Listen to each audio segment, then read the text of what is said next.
My name is Patrick Luganda. I'm the chairman of the Network of Climate Journalists in the Greater Horn of Africa.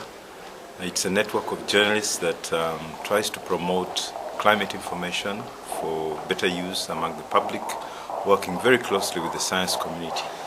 We've worked with the climate science community since 2001 up to date, and we're really getting along quite very well. But one main issue that still is a stickler or a problem in the whole of Africa and many developing countries is the ability of journalists to report properly on this issue. There's a lot of need for capacity building, and one of the ways that that can be done is a closer interaction between journalists and the scientists, such that the two bodies can learn from each other. Journalists need to know what are the challenges that scientists need to communicate and the opportunities that the science offers to the public.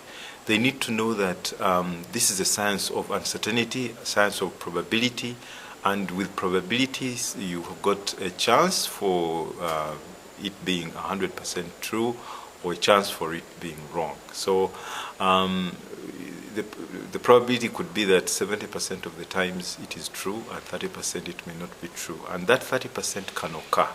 And that's a difficult thing to imagine, because normally journalists want to know the truth, what is the truth, and for them they consider the truth must happen as it is being told.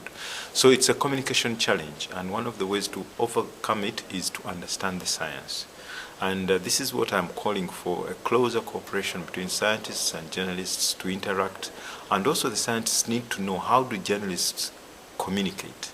They just don't go and publish what they have been told. They've got to analyze it, they've got to make sense of it, they've got to understand it, they've got to write it for their audiences such their audiences can actually understand and understand it well. They've got to overcome the jargon, which is the scientific language that is filled with many of these communication press releases.